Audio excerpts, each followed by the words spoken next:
ಈ ದೇಶದಲ್ಲಿ ಮತಾಂತರಗಳು ಯಾವತ್ತಿಂದ ನಡ್ಕ ಬಂದಿದ್ದಾವೆ? ಪಂಪ ಯಾವ ಜಾತಿಯಲ್ಲಿ ಹುಟ್ಟಿದ್ದು? ಬ್ರಾಹ್ಮಣ ಜಾತಿಯಲ್ಲಿ ಹುಟ್ಟಿದ್ದು. ಕನ್ವರ್ಟ್ ಆದ ಎಲ್ಲಿಗೆ? ಜೈನಿಸಮ್ಗೆ. ರನ್ನ ಯಾವ ಜಾತಿಯಲ್ಲಿ ಹುಟ್ಟಿದ್ದು? ಬ್ರಾಹ್ಮಣ ಜಾತಿನಲ್ಲಿ. ಕನ್ವರ್ಟ್ ಆದದ್ದು ಎಲ್ಲಿಗೆ? ಜೈನಿಸಮ್ಗೆ. ಅಶೋಕ ಹುಟ್ಟಿದ್ದು ಯಾವ ಜಾತಿನಲ್ಲಿ? ಕನ್ವರ್ಟ್ ಆದದ್ದು ಎಲ್ಲಿಗೆ? ಬುದ್ಧಿಸಮ್ಗೆ. ಬಸವಣ್ಣ ಹುಟ್ಟಿದ್ದು ಯಾವ ಜಾತಿನಲ್ಲಿ? ಅವರು ಕಾಯಕ ಜೀವಿಗಳ ಪರವಾಗಿ ಹೋರಾಟ ಮಾಡಿ ಲಿಂಗಾಯತ ಆದದ್ರು. ಅಂಬೇಡ್ಕರ್ ಹುಟ್ಟಿದ್ದು ಯಾವ ಜಾತಿನಲ್ಲಿ? ಮಹಾರ್ ಜಾತಿನಲ್ಲಿ ಹುಟ್ಟಿದ್ರು.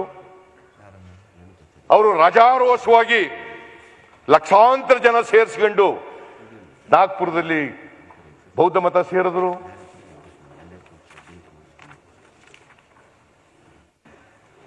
ರಾಜ ಮಹಾರಾಜರುಗಳು ಇಸ್ಲಾಂ ಧರ್ಮಕ್ಕೆ ಸೇರಿದ್ದಾರೆ, ಬೌದ್ಧ ಧರ್ಮಕ್ಕೆ ಸೇರಿದ್ದಾರೆ, ಜೈನ ಧರ್ಮಕ್ಕೆ ಸೇರಿದ್ದಾರೆ. ಅವ್ರ ಜೊತೆ ಬಹಳ ಜನ ಫಾಲೋ ಮಾಡಿದ್ದಾರೆ ಅವ್ರನ್ನ. ಆದರೆ ಈ ದೇಶದ ಅಸ್ಪೃಶ್ಯರು, ಶೂದ್ರರು, ಅವರು ಹಿಂದಿನ ಕಾಲದಲ್ಲಿ ಯಾವತ್ತೂ ಕೂಡ ಕನ್ವರ್ಷನ್ ಆಗಿಲ್ಲ. ಇವ್ರ ಜೊತೆ ಹೋಗಿರ್ಬಹುದು ಅಷ್ಟೇ. ಹಿಂದೂ ಧರ್ಮದಲ್ಲಿ ಇದ್ದೀವಿ ಅನ್ನೋ ಕಾರಣಕ್ಕೋಸ್ಕರವಾಗಿ ಇವ್ರ ಜೊತೆ ಹೋಗಿರ್ಬಹುದು.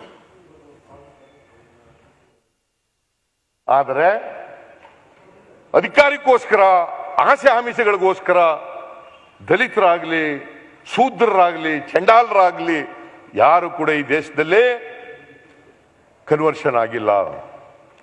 ನಿಮಗೆ ಇವರು ಒಂದು ಅಪಪ್ರಚಾರ ಮಾಡ್ತಾರೆ. ಬಿಜೆಪಿಯವರು, RSSನವರು ಒಂದು ಅಪಪ್ರಚಾರ ಮಾಡ್ತಾರೆ.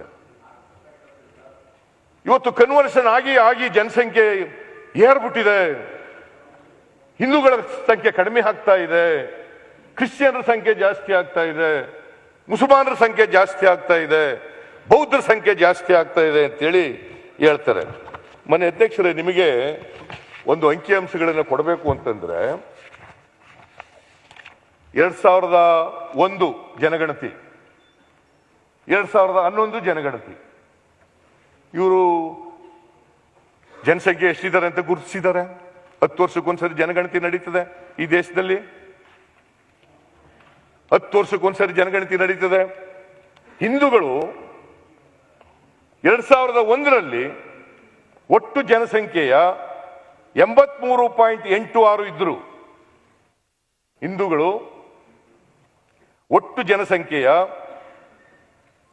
ಶೇಕಡಾವಾರು 83.86 2001ರಲ್ಲಿ. 2011ರಲ್ಲಿ ಜನಗಣತಿ ಆಯಿತು. ಎಷ್ಟಾಗಿದ್ದಾರೆ ಹಿಂದೂಗಳು? 84% ಆಗಿದ್ದಾರೆ. ಕಡಿಮೆ ಆಗಿಲ್ಲ, ಹೆಚ್ಚಾದರೂ. 83.86ರಿಂದ 84 ಆದರೂ. ಸೊ ಹಿಂದೂಗಳ ಜನಸಂಖ್ಯೆ ಕಡಿಮೆ ಆಗ್ತಾ ಇದೆ. ಕನ್ವರ್ಷನ್ ಆಗಿ ಆಗಿ ಆಗಿ ಆಗಿ ಆಗಿ ಆಗಿ ಕಡಿಮೆ ಆಗ್ತದೆ ಅಂತಕ್ಕಂಥದ್ದು ಸತ್ಯಕ್ಕೆ ದೂರವಾದದ್ದು.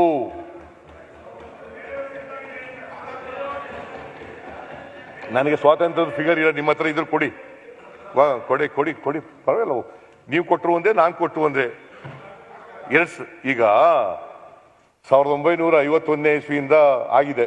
51ರಿಂದ ಕೊಡಿ. ಯಾವ್ದೋ ಚೂಸ್, ಪಿಕ್ ಅಂಡ್ ಚೂಸ್ ಇರಬಾರ್ದು.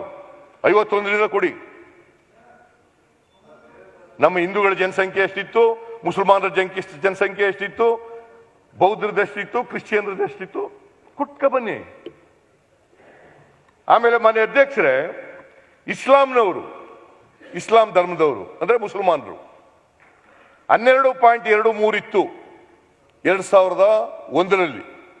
ಅವರು 12.92 ಆಗಿದ್ದಾರೆ. ಇವರು ಜಾಸ್ತಿ ಆಗಿದ್ದಾರೆ, 12.92. ಅವರು ಕೂಡ ಜಾಸ್ತಿ ಆಗಿದ್ದಾರೆ. ಹಿಂದೂಗಳು ಜಾಸ್ತಿ ಆಗಿದ್ದಾರೆ. ಕ್ರೈಸ್ತರು 2001ರಲ್ಲಿ 1.91, 2011ಕ್ಕೆ ಬರೋ ಅಷ್ಟೊತ್ತಿಗೆ 10 ವರ್ಷದಲ್ಲಿ 1.87, ಅಂದ್ರೆ 0.4% ಕಡಿಮೆ ಆಯಿತು ಕ್ರಿಶ್ಚಿಯನ್ರು. ಹಾಗಿದ್ರೆ ಇಡೀ ದೇಶದಲ್ಲೆಲ್ಲ 70 ವರ್ಷ ಆಯಿತು ಸ್ವಾತಂತ್ರ್ಯ ಬಂದು, ಬರೀ ಕ್ರಿಶ್ಚಿಯನ್ರೇ ಆಗ್ಬಿಡ್ಬೇಕಾಗಿತ್ತಲ್ಲ, ಬರೀ ಮುಸಲ್ಮಾನರೇ ಆಗ್ಬಿಡ್ಬೇಕಾಗಿತ್ತಲ್ಲ.